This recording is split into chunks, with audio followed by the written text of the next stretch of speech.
Hi all, Hal here with Dual Universe, and today we're going to talk about this game.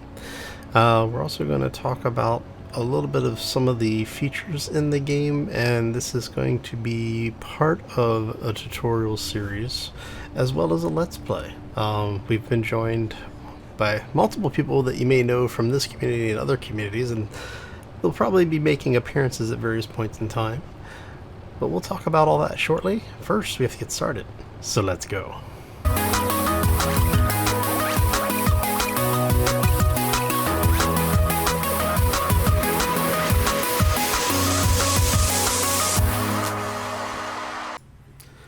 Hey all, how's it real quick? Just wanted to let you know, this is not a sponsored video, and the reason I say that is because I will make reference to a referral link, because I have gotten added to the content creators list for the game. So everything that I say or do in the video is my honest opinion, not being sponsored. But yeah, there's a referral link at the end of the video, so. And with that, let's get back into it. So, good morning everybody. Hopefully you're having a fantastic day and a terrific week thus far. And for those who don't know, the first question you're going to have is, well, what is Dual Universe? Well, it is a MMO. It is actually an MMO, so do keep that in mind. Based in a sci-fi universe with an expanding number of planets and going all the way through to multiple areas. So right now, this is the first system map. Each one of these worlds, you can actually, right now, even though the game is in beta, you can visit all of these planets if you have a vehicle to get you there.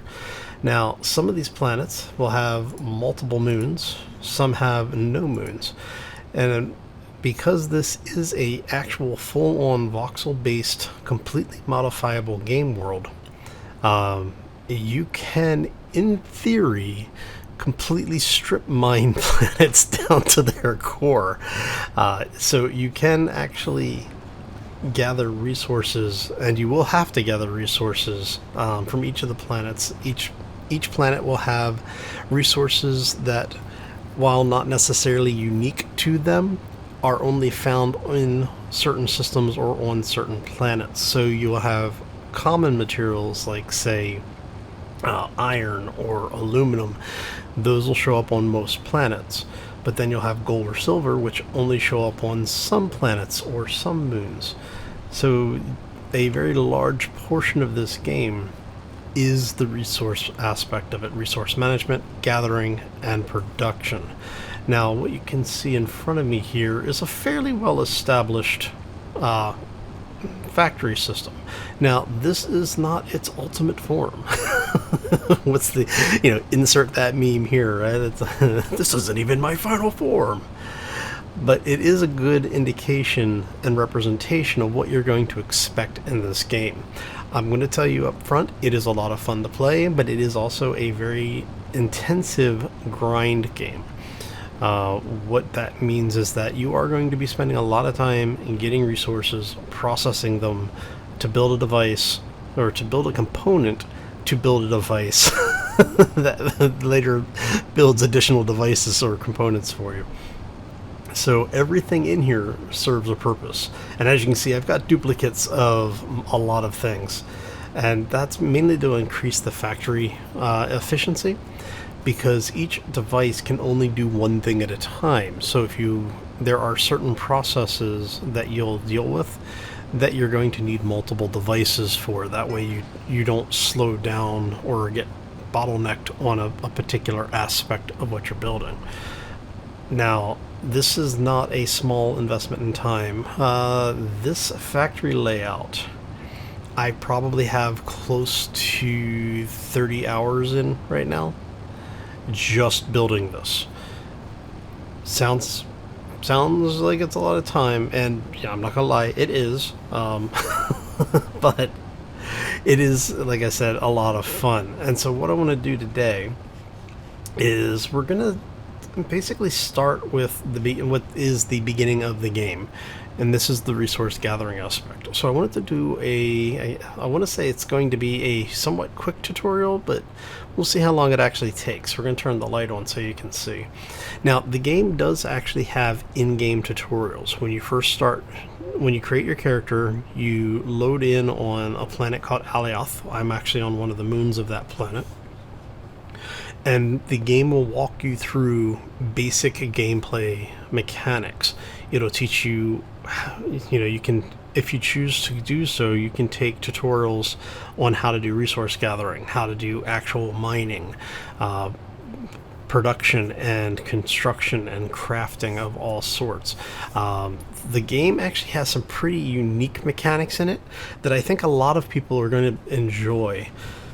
One of the things that you can do is that once you have a base set up and you have some cargo containers, or if you have a vehicle that has cargo on it, you can actually walk over to one of these things. If you right click on it, you can declare it as a linked container. Now what this does is when you go into your inventory, this will allow you to have a second inventory window. Now this is based on how close in proximity you are to the cargo container. So if you get too far away from it, you will lose access to this. But the benefit of it is that when you are within range to be able to use it, you can do everything from the cargo container instead of your personal inventory.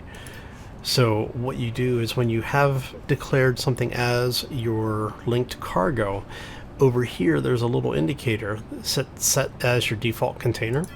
If you check that on, you'll see this little checkbox, which is normally over here, has shifted over to the linked container. And what that allows you to do now is that if you go into the crafting window, we're going to open this up, your materials are now reflective of the cargo container and not your personal inventory. So if it's something that you can craft, you can actually get the resources in the container, you add it to the queue, it'll craft it, and when it's done, it'll spit the output into the container and not your inventory. This is important because everything in this game has a volume. It could be effectively 1 liter, or it could be 5,000 liters. It just depends on the size of the item and the complexity of the device. So as you can see here, this thing is an uncommon burner. It's actually a component used in advanced crafting. It has a individual unit mass of 49.4 kilograms and 10 liter unit volume. This is important because every inventory container has both a mass as well as a volume of capacity. So the mass is just a total of all the material in it. The volume, in this case, it's 64,000 liters of volume, of which I'm only using 7,000 currently. So what's important is the volume for actual storage space, but you need to understand what the mass is and know what the mass is for when you're using vehicles, because vehicles can only lift so much mass, and if you want to lift more mass than what they can by default, you have to engineer them for this. And this is a Newtonian physics game, so you do need to, well, I should say it's a simplified Newtonian physics game. So you do have to have opposing forces. When you have, like, say, forward thrust, you need either something like an air brake or counter thrust in order to slow down, or you have to maneuver to get the thrust vectors in the right direction. Now, because the planet has atmosphere, it does have friction, so you will eventually coast to a stop if you turn off your engines or you shut down the throttle completely. So, we're getting into a little bit more of the more advanced mechanics, but needless to say, there are systems in place to make a vehicle that you can either have a hovercraft vehicle, you can have a vehicle that's capable of flight, or that vehicle that's capable of flight could be what they call a hybrid vehicle, which means it is capable of both atmospheric and transatmospheric flight. So yes, you can actually take a ship from the surface into space and then travel to the different moons and planets in the game. It's a very, like I said, it's a very interesting system, And I am planning on building a trans-atmospheric craft sometime in the near future. I'm actually in the process of gathering a ridiculous amount of resources specifically for that. Alright, so that brings me back to the original topic.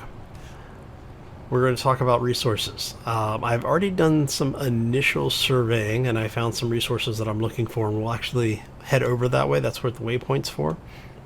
But I want to introduce you to the systems first. Like I said, there is a tutorial that will walk you through most of this. One of the things that you're going to be introduced to is the scanner. By default, it is number 3 on your control bar. Now, you can change the items in this menu, so I'm using everything mostly by default. However, you know, like I said, you can change things around if you need to. The next most important key you're going to ever run into in this game is the tab key, because what that does is it allows you to interact with the UI. So in this case, because we have a scanner, if you click on it, this is just a single left click, you can see here all of the things that you can scan for, and I am scanning for everything tier 2 and above, but I'm only looking for bauxite and hematite because these are the things that I need for iron and aluminum. Now, they have an individual color code on the scanner, so if I'm looking for this, so if I'm looking for aluminum, I'm looking for that. Make sure I have that correct. But yeah, so anyway, so like I said, if I'm looking for a specific material, I can find that material simply by looking for the color code. Now, there is a short range scanner, so once you get this dot below the 50 yard range or 50 meter range, this dotted line here, you go into short range, and that will actually allow you to get down into the 5 meter increments, and that makes it much easier to find things when you're close enough to them. So go back here. So what you're seeing here is this line is actually the history of scans. Every time you scan, it'll basically move everything to the right, so you'll have a progression timeline to see where things were if you were closer or further from an item than the last time you scanned. The short version of it is that the mining minigame is basically a minigame of hot and cold. Closer you are, you know, the lower down it is, the further away you are, the higher up it goes. Now, if you see the dot actually start shifting on the progress bar on this timeline, that means you have moved far enough away from the resource that it is no longer in your radar tracking. So then you want to turn around and head back the other way. Now, like I said, I've already done some initial scanning, and you'll be able to see this in progress here. And I set a waypoint up for where I need to go to start mining. Alright, so as you can see when I get here, the line for the light blue grayish color here, we're gonna actually, there you go, has gone from here, which is where we started, as we got closer to it, and then it leveled off. What that tells me is that I'm probably in the area of where I need to start going down. Like I said, I've already gone through identifying it all, but here, we'll show you. So you see how it dipped down a little bit there? It's because I'm getting close, but it's mostly staying flat. Now, if we go this way, you're going to see it's starting to level up, or it's starting to peak up, which means I am definitely heading in the wrong direction.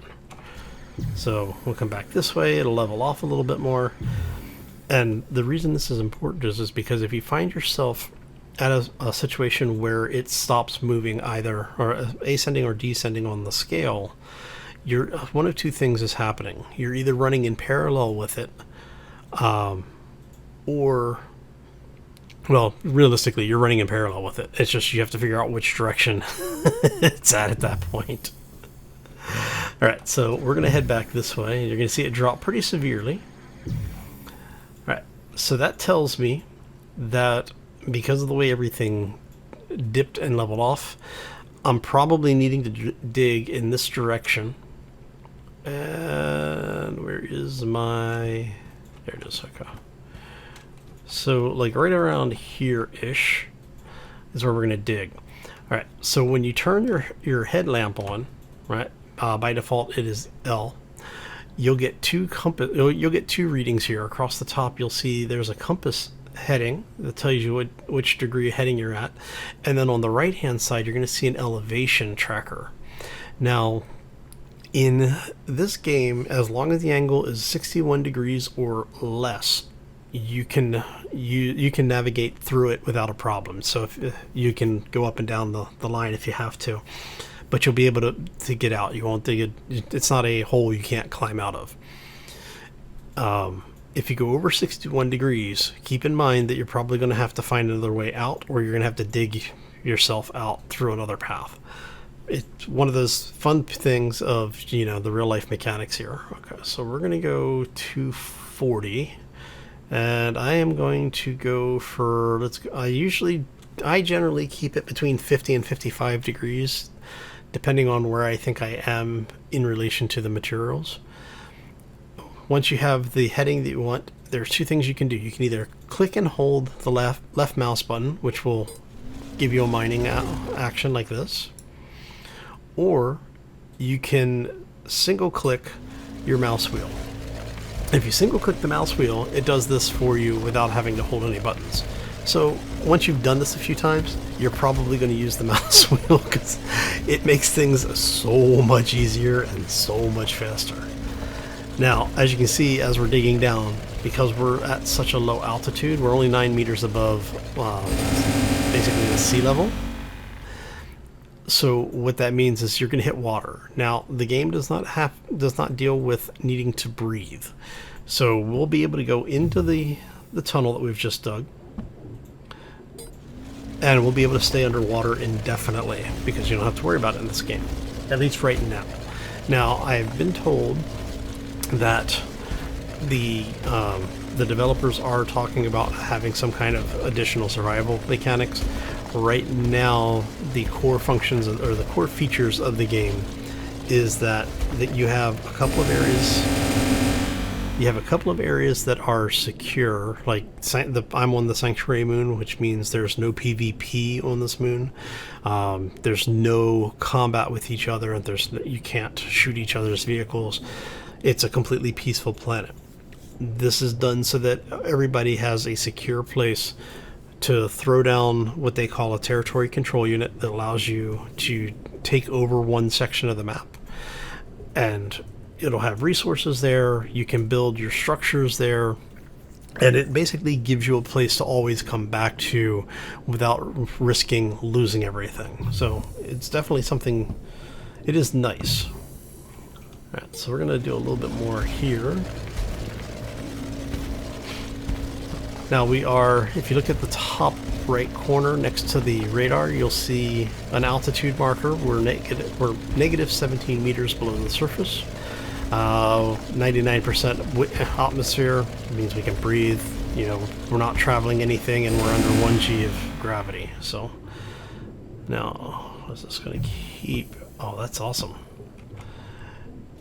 Okay, now if you're doing something and you want to do a spot check on if you're getting closer to your target, if you hold the left alt and left click, it'll do a manual ping for you. Now we've gotten to the point where, as you can see, it started to level off. It tells me that we're probably at the right depth. So what we're going to do is, I've got number 9 set up. This is to do a leveling function. Now what it is going to do is it's going to attempt to level the terrain based on where you are pointing that red dot. So the higher up you point that red dot, the higher the leveling feature is going to be. Since we came in at about 54 or so, I'm going to come up, I'm going to go about 57, 58, about 57. And that gives you a flat space to work from. Alright.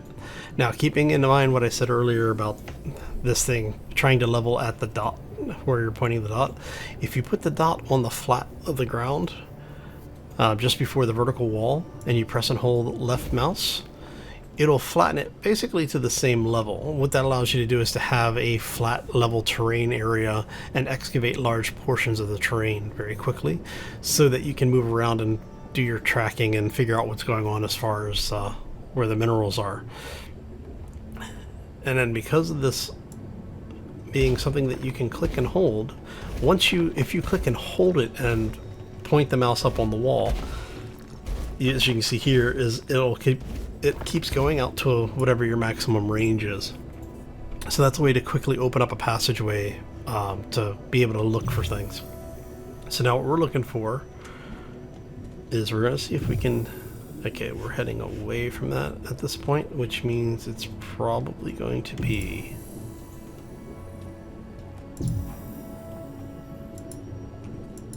right around here somewhere. Okay, so let's try going due east, or mostly...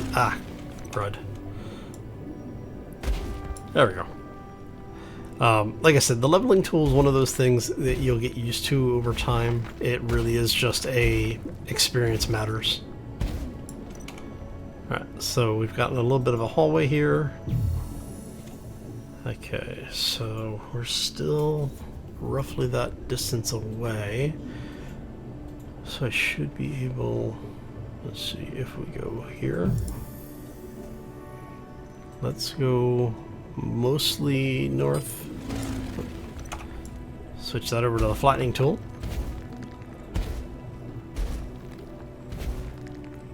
And so as you can tell, this is a fully realized 3D game. I have now cut under where I was digging down from before. Alright, and so now we just continue to play the hot or cold game. Alright, so... I don't think I'm close enough for the sensor to pick it up yet. Now, I have a lot of skills invested in this game already. Let me show you here. So, like I said, the game is based on the idea of two mechanics being core. Combat, for PvP specifically, and mining. So you end up having all of these basically skill focuses. So there's mining and inventory, there's industry element. This is actually talking about the aspects of things that you put on to constructs. So like if you're building a ship, the engines would be an element. So what this does, it allows you to modify the stats on those. General crafting, ammo, weapons, radar. So all of these things have different impacts on what you're doing in the game. There's two things that I would recommend early game upgrading. One of them is under the architect skill tree, and it's going to be core unit upgrades. What this does is for every level that you have of this, allows you to have 2 additional cores. The cores are important because that is what you use to build everything. There are mobile, they call them dynamic cores, which are basically all of your vehicles.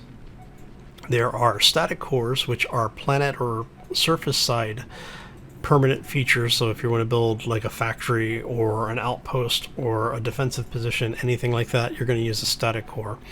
And then you have a space core. Space cores are important because if you want to build a space station, that's what you're going to use. Dynamic cores are used for everything from hovercraft to normal atmospheric craft to trans-atmospheric craft to even dedicated spacecraft. There are different sizes of them. They start at extra small to medium to large to XL, depending on which type of core you're talking about.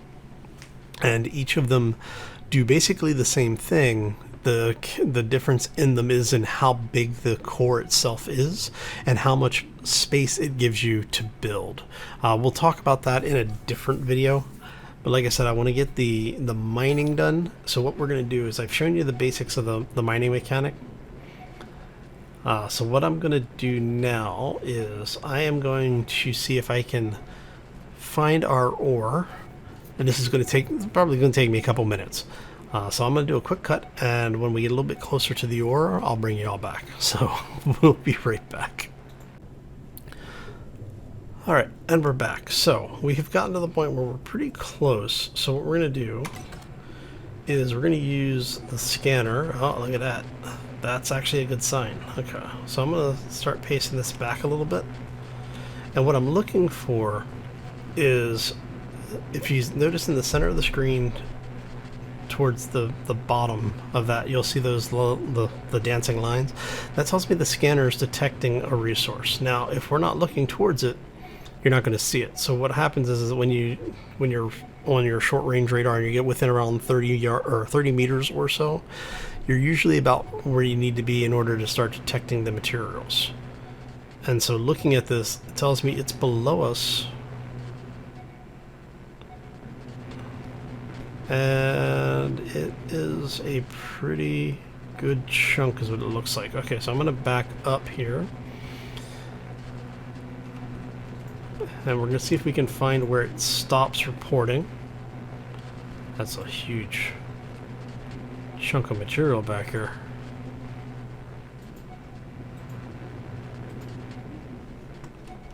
Alright. Now, it's basically looking at it in a cone, and so what we're trying to do is figure out where our edges are. Alright, so our edge is about there. So if I do it 45 or so from maybe here? Let's see how close that gets us. Now you'll know you found what you're looking for, or you found something, when you're excavating and you get a green outline behind some of the or around some of the terrain, and it'll be a different texture. So what we're going to do is we're going to let this go the full distance. We're going to drop down, and if the signal goes away, that means we've gone past the resource node. It hasn't gone away, so it's still down in front of us somewhere.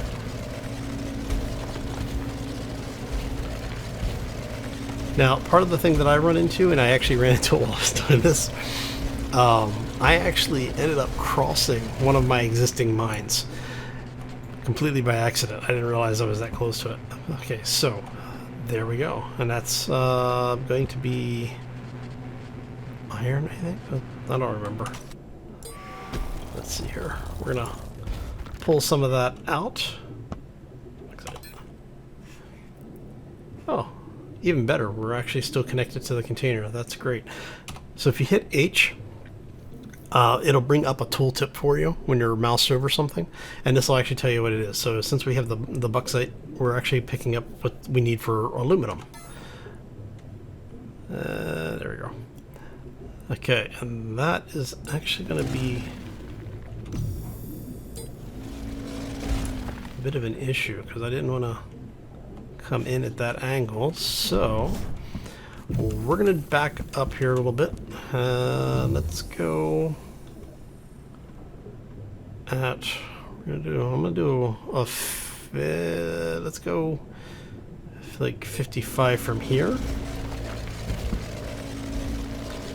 Basically, I'm going to cut into this a bit, and I'm actually going to switch over to the detector because that's telling me we've got a very weak signal here, so I'm hoping that that's going to get us towards the end of the resource node. So we'll find out here in a minute. And I think I had to do a full extension and then like half of an extension. That's even better. Alright, so from here we should be able to dig down a little bit further. And I may hit something from here. And from there, that should be about right. From here I'm going to do a flatten. And there we go. And this is down below where we were mining before. Alright, so that is the mining mechanic in this game. And like I said, what it will do is as you skill up, as you earn more skills and you go through and figure out what skills make sense for you, you'll be able to do things like increase the radius that the mining tool will excavate when you're pulling resources out, or how far the scanner reads, or how quickly the scanner refreshes, things like that, as well as doing things like increasing capacity for how much you can carry, or decreasing the mass for things that are in your storage areas. All of these skills will come into play over the course of the game. It just depends on what you want to do, and there's not really any limits on what you want to do inside of the context of the game. If you want to be a pirate, you can be a pirate. There are already people who are doing this, or trying to at least. There's a group of people who have already started doing just like they were jokingly calling themselves Space Uber. All they do is they offer people transport from, you know, safe zones into, we'll say, more questionable corners of the galaxy. So yeah, hopefully you enjoyed this. I'm going to go ahead and call this one here because I've got a lot of mining and processing to do. And we're only part of the way there, so... So hopefully you enjoyed it. If you did, make sure you hit that like button. If you are new to the channel, haven't done so already, want to see more, be sure to subscribe. And one of the things to note, there is a link, or there will be a link in the description of this video for an affiliate. Basically what that is that if you click on that link and decide to get into the game, any of the affiliates will get 5% of the initial, whatever your initial is. So if you buy in at whatever the current packages are, it helps the channel. It also gives you a discount, and you know, it's good. There's also some in-game rewards for it, and like I said, we are planning on being here for a while. But like I also said, it is an MMO. Keep that in mind. I know not all of you enjoy those, but it is what it is. All right, so I'm gonna get out of here. I thank y'all for stopping in. Like I said, hopefully you enjoyed it. If you want to see more like this, want to see the actual tutorial series, which would be a little bit better organized and hopefully a lot more entertaining, let me know. But on that note, I'm going to get out of here. I hope you all have a fantastic day. Enjoy the rest of your week, and we'll see you back here next time. Well, probably for some dual universe. As always, folks, take care and be safe out there, everyone. Now I have to find my way out of this rat's nest maze that I put myself into.